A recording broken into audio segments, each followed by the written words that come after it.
siku njema. Hujambo na karibu katika Upeo wa TV47, na bila shaka ni siku ambayo maambukizi ya corona yanazidi kupaa, lakini cha msingi ni kwamba Wizara ya Afya inasema bado haijazidiwa. Lakini kwa sasa, mpenzi mtazamaji, niruhusu tupokee vidokezi.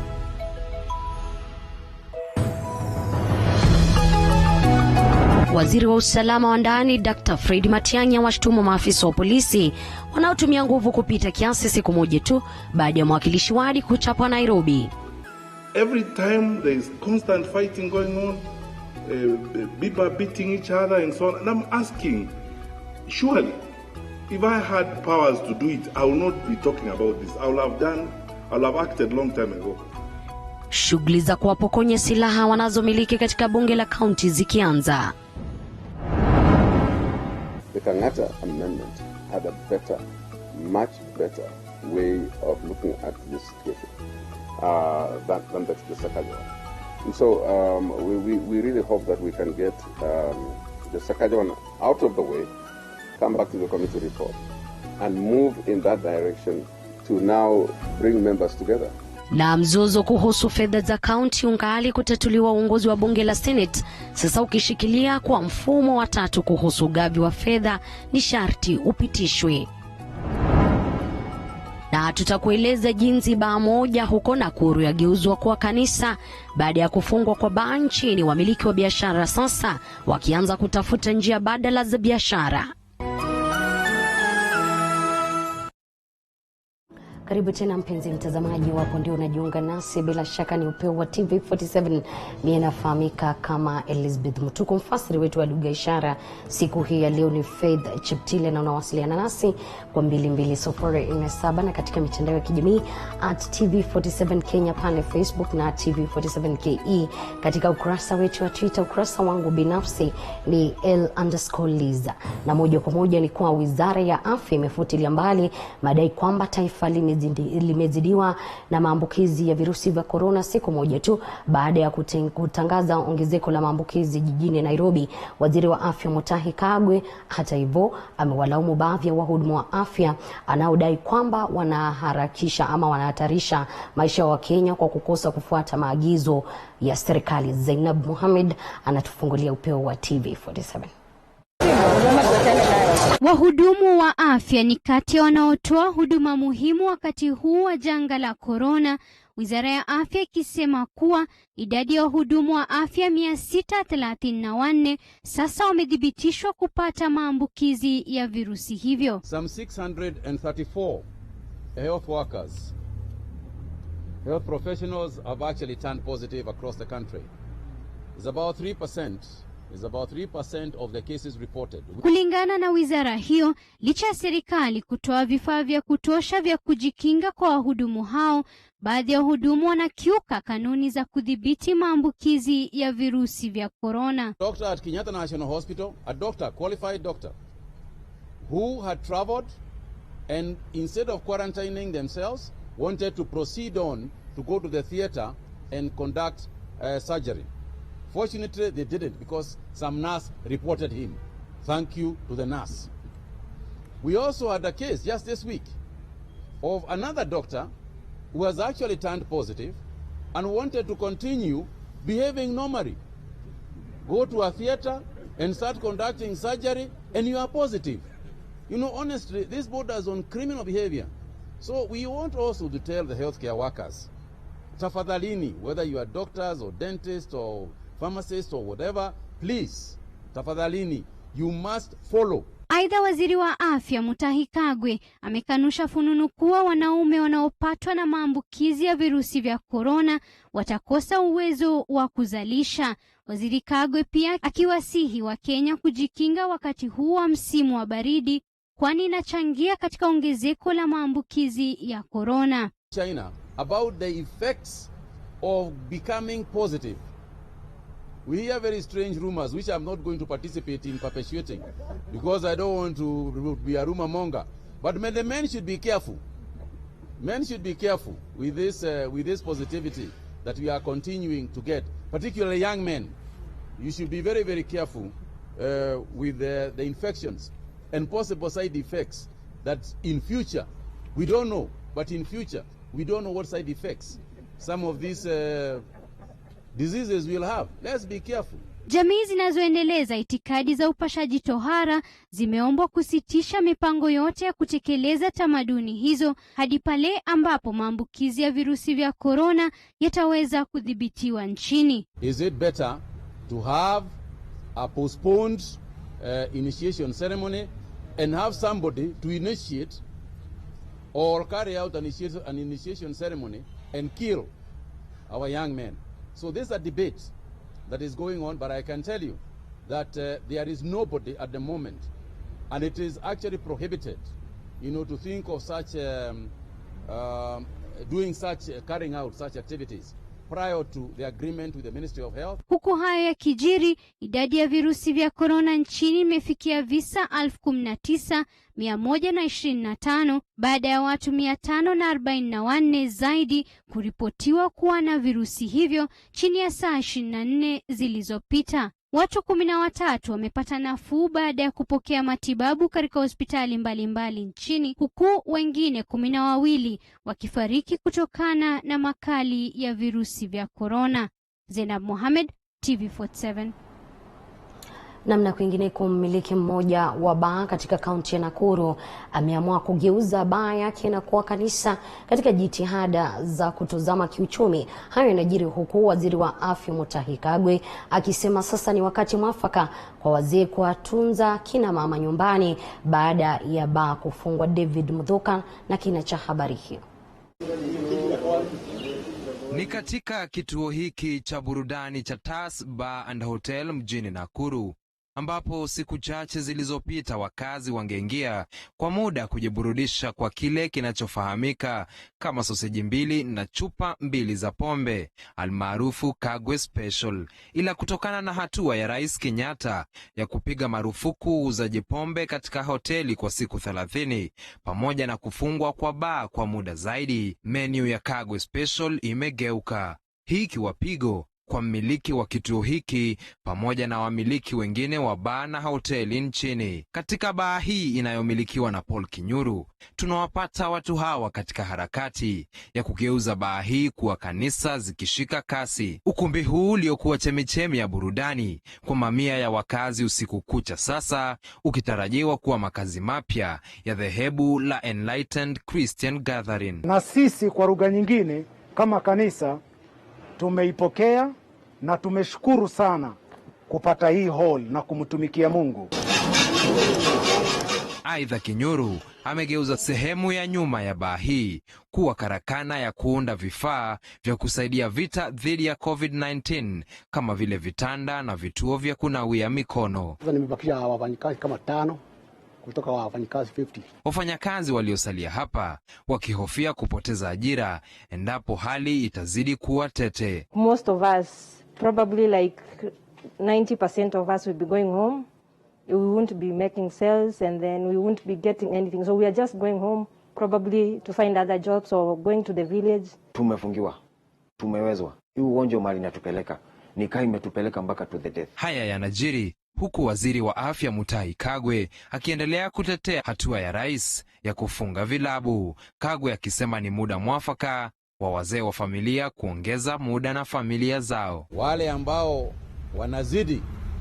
wanazidi kuhitaji ile vitu ambao tumekataza, ni lazima mjaribu sana. I know sometimes it's a challenge. Hata mimi nilikuwa nafurahia Kagwe Special kwa hivyo. Hiyo pesa nilikuwa na hiyo maneno, hata mimi nitasaidia pahali ama nimpe mtu mwingine nyumbani. Rais Uhuru Kenyatta alipiga marufuku mauzo ya pombe katika migahawa na kufunga vilabu kama njia ya kudhibiti msambao wa korona.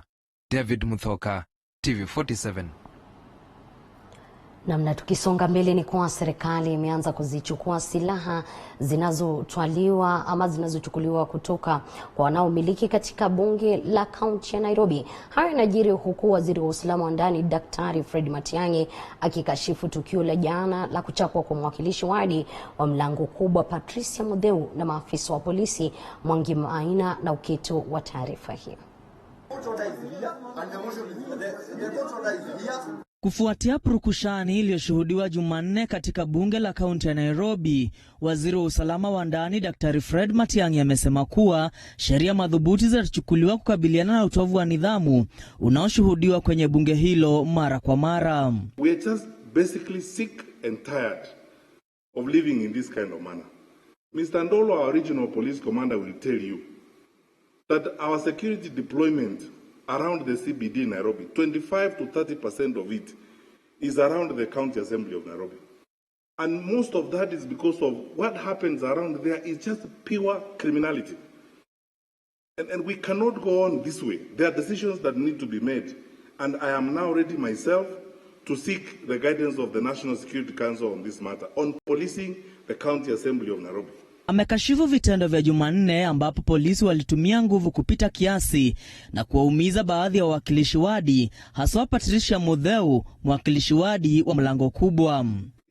It's painful to see a member of the public, regardless of their status, being beaten by a police officer in uniform. It is very painful. It's something we should not have in our country. Serikali sasa ikianza hatua ya kuwapokonya silaha wanaomiliki silaha na hasa bunduki katika bunge hilo. Tayari bunduki 14 zimerejeshwa. Are we going to get a contingent of GSU and ask Mr. Kanja to station a contingent of GSU outside a county assembly? Because they're constantly fighting, it's war and so on and so forth. And I've asked the Inspector General of Police today with the regional security team in Nairobi to disarm everyone around that county assembly. Anyone who holds firearms, those that there could be people. We already collected 14 guns. You know, let's tell the public the truth. The 14 guns we collected from around that environment, the level of criminality that has gone on, I suspect there could probably be more firearms. Wakati huo huo, wabunge wanawake kutoka bunge la kitaifa na wawakilishi wadi wanawake kutoka bunge la Nairobi walimtembelea Patricia Mutheu aliyelazwa hospitalini kutokana na majeraha aliyosababishiwa na maafisa wa polisi. Kwa upande wao, wabunge hawa wamekashifu tukio hilo kwa kusema kuwa wawakilishi wadi wanawake walishambuliwa, wakadhulumiwa na vilevile kuchapwa wakiwa mahali pao pa kazi ambapo ni bunge la kaunti. Wabunge hao wamesema tendo hilo halifai kushuhudiwa tena. Vilevile wakazi wa Mlango Kubwa waliandamana hadi kituo cha kutetea haki za umma cha Mathare na kukashifu kitendo hicho. Mheshimiwa kupigiwa hivyo na ni kiongozi wetu ambaye sisi tulichagua. Anaturepresent hata kiwa kule, yeye ni macho yetu hapa Mlango Kubwa. Niliona huyo mwanaume alimpiga mpaka nikasikia uchungu sana. Hilo uchungu nilisikia nikasema kama ingekuwa ni bibi yangu, otherwise ingekuwa ni mambo mengine. Wamemtaka Inspector General wa polisi kuwachukulia hatua maafisa wa polisi waliohusika kwenye matukio ya Jumanne. Mutheu na wengineo walikabiliana na maafisa wa polisi kwenye harakati ya kumtoa Speaker Beatrice Elachi afisini. Mwangi Maina, TV47, Nairobi.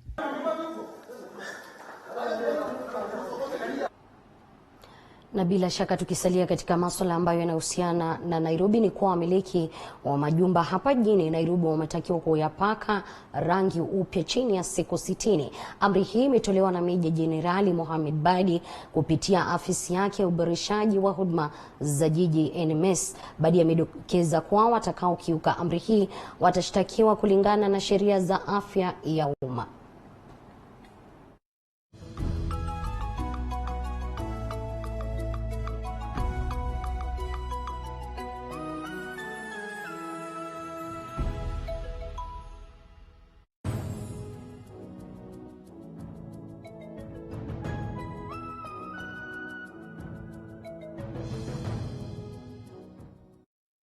Bila shaka mpenzi mtazamaji, ni taarifa ambazo unaendelea kupokea moja kwa moja kutoka afisi zetu hapa jijini Nairobi. Nakumbuka kwamba ulikuwa unawasiliana nasi kwa 2247. Mwenye riwaya anasema tupo pamoja. Wines and spirits pia zingefungwa, maafisa wa polisi hawafanyi vizuri. Ni rafa yake mwenye riwaya.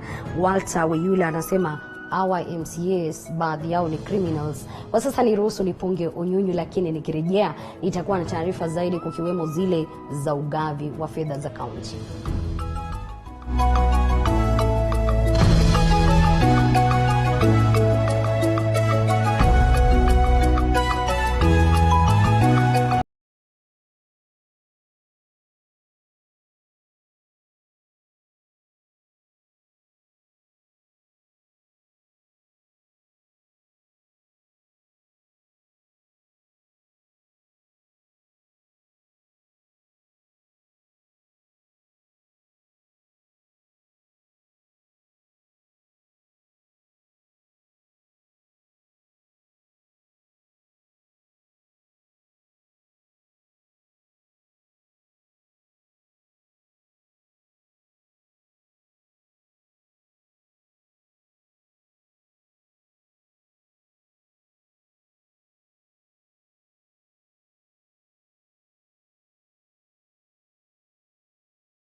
tena mpenzi mtazamaji, wapo ndio unajiunga nasi, ni TV47 ukiwa ni Upeo wa TV47. Mimi nafahamika kama Elizabeth Mtuko.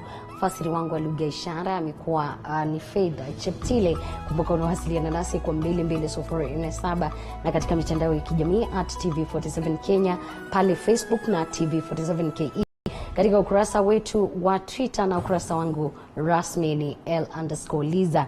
Na utata kuhusu mgao wa fedha za kaunti unazidi kutokota, huko maseneta wakikosa kuafikiana kuhusu mfumo utakaotumika kugawa fedha hizo. Kiongozi wa wengi katika bunge la Senate, hata hivyo, anashikilia ni lazima mfumo wa utata ama unaozua utata ni lazima upitishwe Jumanne wiki ijayo. Kikao cha bunge la Senate Jumanne kilikosa mwafaka kuhusu mfumo wa ugavi wa fedha za kaunti. Mfumo huo wa ugavi wa mapato sasa umewagawa maseneta hata zaidi, seneta wa Siaya James Orengo akimtaka Rais Uhuru Kenyatta kuingilia kati. I am advising the current president to be more accessible for us to be enabled us to solve these problems. We will not have been here if it was more accessible. I'm telling you without being afraid. Kikao cha Jumanne kilikuwa kikao cha 6 kukosa mwafaka, matokeo yake sasa yakiwa kaunti kusalia bila pesa kwa mwezi wa pili mfululizo tangu bajeti ya mwaka 2020 mwaka 2021 kuanza kutekelezwa. Tayari seneta wa Nairobi Johnson Sakaja amewasilisha mabadiliko kadhaa katika utata huo. Kiongozi wa wengi Samuel Pogisio anasema ni sharti suluhu ipatikane Jumanne wiki ijayo. It is absolutely clear. We've tried to convince members that the Kangata amendment had a better, much better way of looking at this situation than the Sakaja one. And so we really hope that we can get the Sakaja one out of the way, come back to the committee report, and move in that direction to now bring members together. Maseneta wanaunga mkono pendekezo la kutaka mfumo huo kuanza kutekelezwa baada ya miaka miwili kama alivyopendekeza kiranja wa wengi Irungu Kangata, wakiapa kupitisha ripoti ya kamati ya fedha inayozua utata. So I can tell you in uncertain times it is illegality, it will be defeated because I know the mood of the house, it will not succeed. What comes up is that we will pass the Public Finance Management, Budget and Public Finance Committee motion as it is. We will not change. I think the issue of negotiations and the issue of trying to grandstand and stand off must come to an end. Baadhi ya maseneta wanasema hawafai kulaumiwa kwa mgogoro huu, kwani wanachofanya ni kuhakikisha kuwa hakuna kaunti inapoteza mgao wake. Attempting to divide what is not enough. The viciousness of that fight, the division you see when people fight over inadequate money, is what is informing this standoff and this likely fallout. If there was adequate money, then this kind of fallout would not be there. We hope that our amendments will be able to pass. If they do pass, then of course Narok County will continue getting its 8 billion until the time that we can be able to raise more money. And when we do raise more money, then that money can also be added into the Narok County revenue. Mfumo huu ambao umekosa kupitishwa unapendekeza kaunti kupewa pesa kuzingatia idadi ya watu na wala sio ukubwa wa ardhi kama ilivyokuwa awali, lakini hatua hii inasababisha kaunti 19 kupoteza shilingi bilioni 17 na zingine 29 kufaidi. I, Onesmus Kipchumba Murkomen, I vote no. Seneta wana hadi Jumanne wiki ijayo kujaribu kumaliza mgogoro huu kwa kupitisha au kuangusha mapendekezo ya seneta Sakaja na kuangazia ripoti ya kamati ya fedha inayoongozwa na seneta wa Kirinyaga Charles Kibiru. Elizabeth Mutuku, TV47 Nairobi. Namna tukisalia katika swala hilo ni kwa kiongozi wa ODM Raila Odinga ana wakati mgumu kuamua kati ya kuchagua kuunga mkono kaunti zinazomuunga mkono kupoteza baadhi ya mgao wao au kuokoa mchakato wa BBI. Baadhi ya kaunti ambazo huunga mkono Odinga ikiwa ni pamoja na kaunti za Pwani na miongoni mwa kaunti ambazo huenda zikapoteza pakubwa kiasi cha mgao wao. Joash Onsare anatathmini swala hili.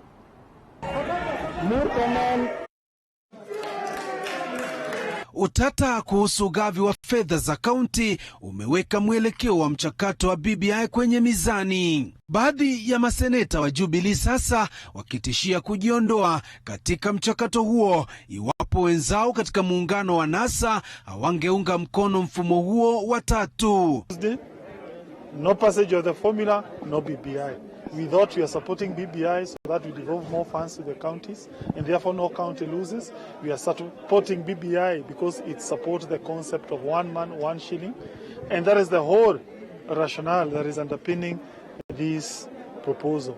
Kinara wa ODM Raila Odinga amekuwa akionekana kuwa ndiye mfaidi mkuu wa mchakato huo wa BBI, baadhi ya wadadisi wa kisiasa wakisema kwa sasa huenda akajipata akitapatapa. Raila sasa akiwa kwenye njia panda kuunga mkono kaunti zinazodaiwa zitapoteza fedha katika mgao wa kaunti au kuokoa BBI.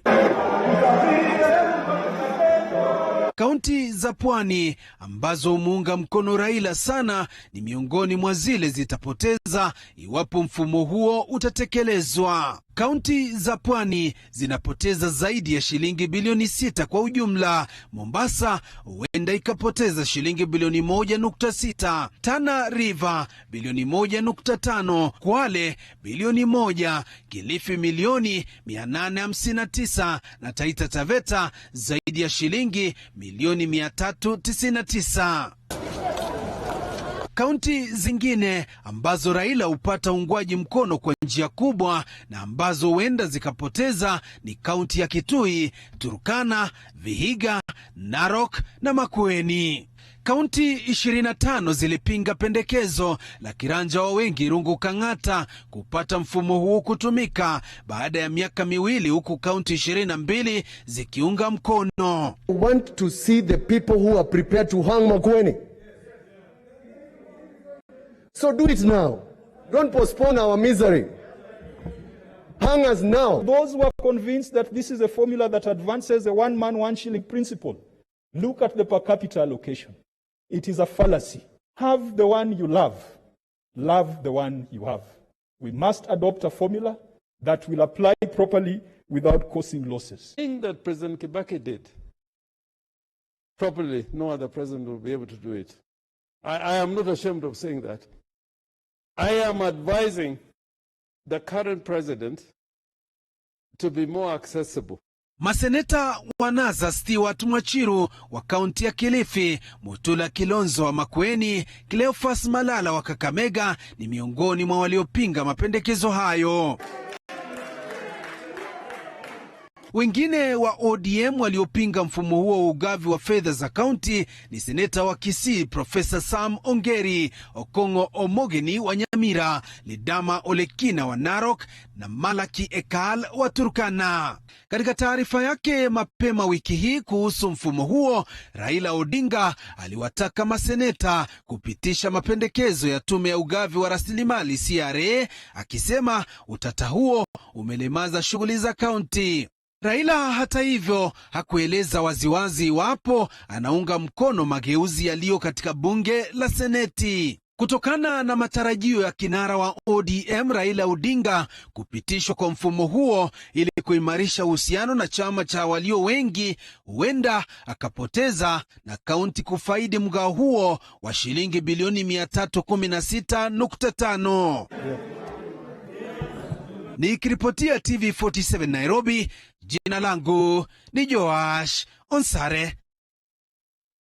Asante sana Joash Onsare kutuandalia taarifa hiyo. Na waendesha bodaboda kutoka eneo la Gatongora, Ruiru hii leo wameandamana wakilalamikia mauaji ya waendesha bodaboda wenzao na pikipiki zao kuibiwa. Wero Mwangi na kina cha habari hiyo. Waendesha bodaboda kutoka eneo la Gatongora Ruiru leo wameandamana wakilalamikia mauaji ya waendesha bodaboda katika eneo hilo. Wahudumu hawa wanasema kando na mauaji hayo, pikipiki zao zimekuwa zikiibiwa, kisa cha hivi karibuni kikiwa ni cha kijana wa miaka 19 kuuawa hapo jana. Huzunishwa na mauaji yenye yalifanywa jana kuhusu kijana wetu pale, na leo tumekuwa na mkutano pale na tukaongea na tumesukuma haya mambo kabisa, na tunajaribu njia zozote ambazo mwanadamu anaweza fanya tuweze kupata hawa watu, sababu hatutaki kuona mzazi mwingine akimlilia mtoto wake ama mtoto akililia baba yake. Wamesema mwaka huu pekee waendesha bodaboda wapatao 6 wameuawa kwa njia ya kinyama, huku waathiriwa wakiwa ni wenye kuendesha pikipiki za aina ya Boxer, TVS na Ranger ambao wamekuwa wakilengwa. Wanakuja tu wanatuambia ati watachunguza, na wakati wanakuja anaangalia mwili, wanapiga picha za macho, alafu wanaenda zao. Kutoka hapo hakuna mambo mengine inaendelea kutoka hapo. Wanakufa, anafariki, anazikwa, stories zinaisha hapo. Hata hivyo wamekanusha madai kwamba wamekuwa wakifanya kazi hata baada ya saa za curfew na kuelezea jinsi wanavyohofia usalama wao. Kuna kijana aliuawa na hapa Mogodha, hiyo area ya Mogodha. Na ni kijana mdogo kabisa. Sasa tunajiuliza jameni, tunaelekea wapi sisi kama wanabodaboda? Kwa sababu tunahudumia wananchi, hatukatai. Lakini sasa maisha yetu bado yako mashakani. Akituliza hali katika kituo cha polisi cha Gatongora, naibu wa kamishna eneo la RUIRU Francis Kimeu amesema hatua za dharura zitachukuliwa kuzima mauaji haya na kuomba waendesha bodaboda hawa kushirikiana na maafisa wa usalama na kutoa taarifa za uhalifu kwa polisi. Mimi najua mnajua hawa watu sababu ni wakaazi wa hapa. Wewe chukua kakaratasi, anonymous, hatutasema ni Kamau ama ni nani alisema hivi. Andikeni hiyo majina wale watu mnashuku. Very secretly kuja hapa peke yako, kuja peana information hapa. Then from there sisi tutakuwa tunakubrief. Unaelewana? So ile nasema tafadhali kila side ifanye kazi yake. Tuzuie hiki kitu pamoja. Nikiripotia runinga ya TV47 kutoka eneo la Gatongora RUIRU, mimi ni Wero Mwangi. Namna hospitali ya Halmati katika kaunti ya Bungoma imefungwa na wahudumu wa afya wahudumu wa afya 22 kuwekwa katika karantini ya lazima baada ya mhudumu mgonjwa kupatikana na corona. Wanji Sustin na mengi zaidi.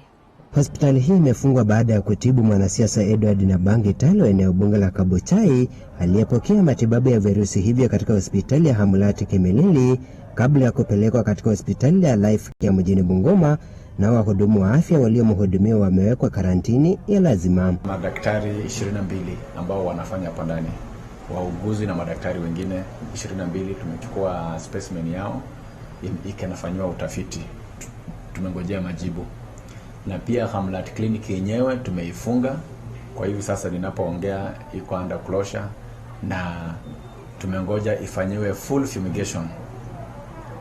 Itamaliza karibu siku 3 baada ya full fumigation, na hapo ndiposa kama kutakuwa na madaktari wengine ambao pengine hawakuwa wamekuja in contact na huyu mgonjwa au tutaweza kufungua hiyo clinic. Ni tukio ambalo limeshtua familia ya mwenda zake ambaye inasema aliugua kwa muda mfupi tu kabla ya kufariki. He was feeling unwell.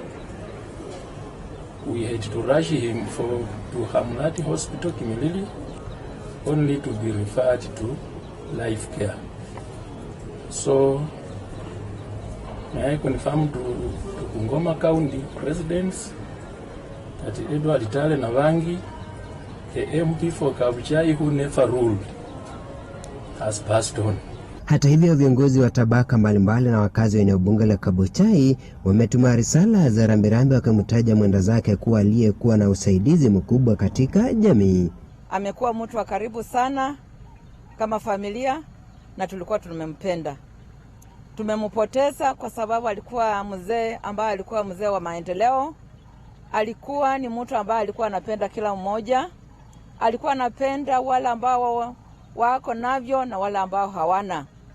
Alikuwa tayari kufanya na watu wote kwa sababu alikuwa anasaidia watu, hasa watu ambao hawakuwa wanachiweza. Ametusimamia, ametuchengea manyumba, amesimamia wanawake wachane huku, ametusaidia sana kuwachengea nyumba. Wanji Sustin, TV47, Bungoma. Namna tukisonga mbele ni kwa wenyeji wa Thika wamelalamikia kile wanachosema ni kazi duni ya wanakandarasi anayekarabati barabara iliyokusudiwa kupunguza msongamano wa magari kuingia na kutoka mjini Thika. Weru Mangi anaarifu kwa kina. Wenyeji wa Thika wameghadhabishwa na kazi duni ya mwanakandarasi anayejenga barabara iliyokuwa imekusudiwa kupunguza msongamano wa magari kuingia na kutoka mjini Thika ya umbali wa mita 400 na kushikana na ile ya kwenda Garissa. Wakazi hawa wanasema hata kabla barabara hii kukamilika, hali yake ni bovu. Ni kama ni kazi iko duni kwa sababu vile mimi nimeona hii barabara imechukua muda mrefu. Iko na miaka kama 3 ama miaka 2 na nusu, kila kitu kama hika. Miaka 2 na nusu ama 3. Na imechukua muda mrefu sana. Kwa sababu kama juzi ndio tumeona iko karibu kufunguliwa na sasa hivi tumeona mashimo iko. Hataelewi sasa hivi ni nini sana inatengenezwa. Ujenzi wa barabara hii ulianzishwa miaka 5 iliyopita na ilikuwa imetengewa kima cha shilingi milioni 221, wenyeji wakisema pesa za mwananchi zinatumika kwa njia isiyofaa. Tunasema hii yenye tunapitia sasa hivi siwezi sema ni mzuri, sababu kama haijatumika na tayari inawekwa kiraka inaonekana iko na shida. Sababu hata haijatumika, gari haipiti, ni pikipiki sana tunapita hapa. Wiki moja iliyopita wakati wa kuzidua miradi ya ujenzi wa barabara mjini Thika, gavana wa Kiambu James Nyoro alitoa onyo kwa wanakandarasi wanaofanya kazi duni, akisema hawatakuwa wakilipwa kabla ya wananchi kuridhishwa na kazi yao. Hii kazi hutalipwa kwa sababu injinia wetu au waziri au MCA ameandika karatasi certificate kusema kazi imefanywa. Hapana, hutalipwa kwa sababu ya hiyo. Utalipwa wakati hao watu, hawa mama, hawa vijana watakuja kuniambia mimi nikija, au wanipigie simu waniambie kazi imefanywa vizuri. Juhudi zetu za kumpata mwanakandarasi anayejenga barabara hii ziliambulia patupu. Nikiripotia runinga ya TV47 kutoka mjini Thika, mimi ni Wero Mwangi. Namna tukisalia katika upeo wa TV47, lakini tunavuka taifa la Tanzania ambapo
hawakuzaliwa bure tu.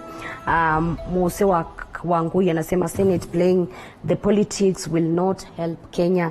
Na Mary Ondara anasema hawana huruma na binadamu, wanaona watu ni kama wanyama, wafunzwe adabu. Naamini anazungumzia wale maafisa wa polisi ambao walimchapa yule mwakilishi wadi wa Mlango Kubwa. Kwa sasa niruhusu tu kidogo nipunge unyunyu, lakini usicheze mbali, maana taarifa zaidi zipo ndani ya Upeo wa TV47.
TV47 na wakazi wa Kiritiri, kaunti ndogo ya Embere Kusini, wameipa serikali ya kaunti hiyo wiki 2 ili kuboresha kituo cha afya cha Kiritiri.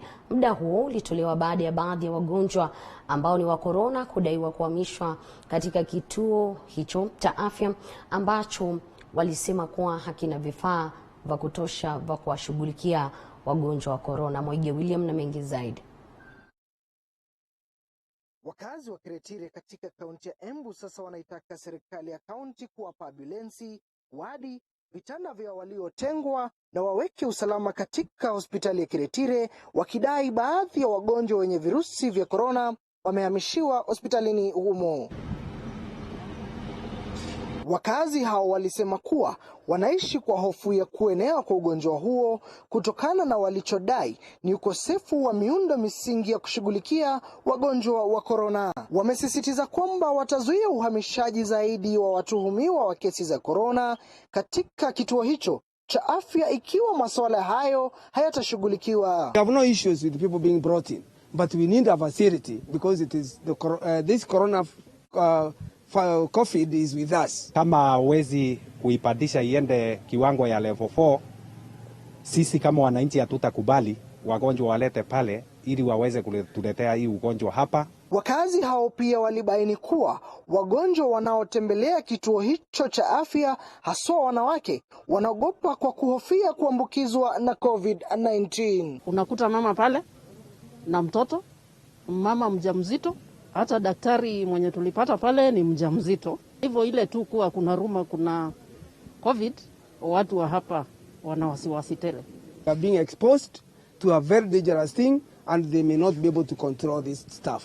Grace Mureithi, afisa mkuu anayesimamia afya katika kaunti ya EMBU, alipinga madai hayo akisema kwamba mipango ya kuboresha kituo hicho hadi kiwango cha level 4 inaendelea. Alisisitiza kwamba mkutano uliofanywa na wizara hiyo na kuamua jinsi kesi za korona zitakabiliwa katika vituo vya EMBU na kituo cha afya cha Kiritiri kikiwa mojawapo ya vituo vya kutengwa wagonjwa wa korona. They should go and they should not even feel that there is anything which has taken place there, because our patients, the COVID, the suspected cases, they are in different rooms from the actual rooms where the treatment is taking place.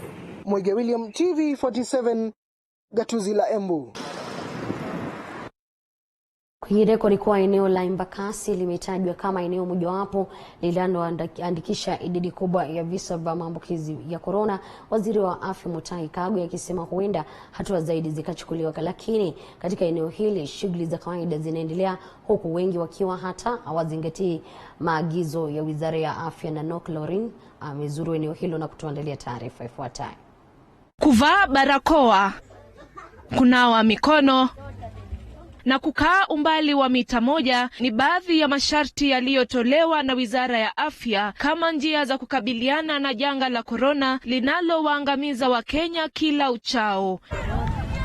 Katika kaunti ya Nairobi, eneo la EMBAKASI limeonekana kuvutia macho ya Waziri wa Afya Mutahi Kagwe kwa kurekodi visa vingi vya virusi hivi. Eneo hili la EMBAKASI limerekodi visa zaidi ya 270 katika muda wa siku 2 zilizopita, visa 96 vikiwa vya Jumanne na visa 96 vikiwa vya Jumatano. If you're living in the EMBAKASI area, you need to know that EMBAKASI is a hotspot and further measures may have to be taken as regards the containment of some of the fast areas that are growing way too fast. Lakini kwa wakazi wa mtaa wa mabanda ya Vumilia huku Donholm, mojawapo ya mitaa ya EMBAKASI, maisha yao kila siku yako hivi. Samuel Sakwa anaelezea kuwa uhaba wa maji katika mtaa huu umechangia pakubwa na kuacha wakazi hapa katika pilka za kutafuta au kununua maji. Maji imekuwa as in like this week imekuja kama twice. Ya, na hata saizi ni hapa tu maji tunaiko peke yake. Place zingine penye wanauzanga maji haiko.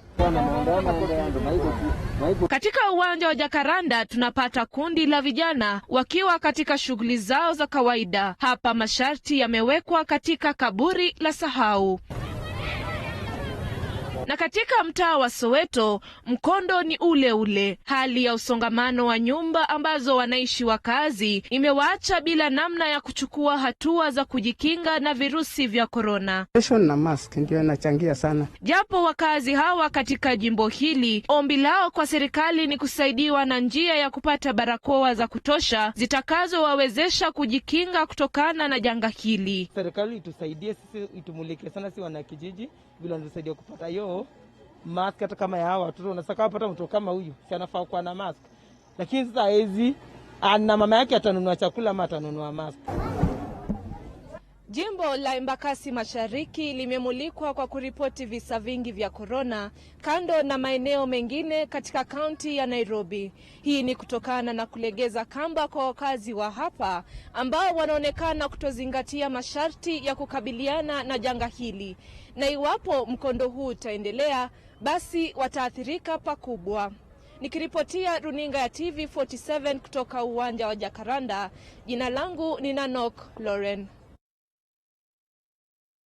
Mtazamaji, siku zote mimi husema kilicho na mwanzo bila shaka kina mwisho, na hili leo tulikuwa tuzungumze na Spika wa bunge la Nairobi ambaye ni Beatrice Elache, lakini kwa sababu ambazo zingeapukika hangeweza kufika, lakini muda mwingine tutakuwa tukiweza kuzungumza naye. Kwa sasa utaniruhusu tupokee mfahamu kiongozi, na bila shaka tutakuwa tukisikia story yake, ambaye ni senator ambaye anawakilisha wale walio na ulemavu, ambaye ni seneta mteule na seneta Mwaura, na kisha kutoka pale utazidi kusikia story yake na mambo mengine kuhusiana na seneti. Lakini cha msingi usikose kuendelea kutegea TV47.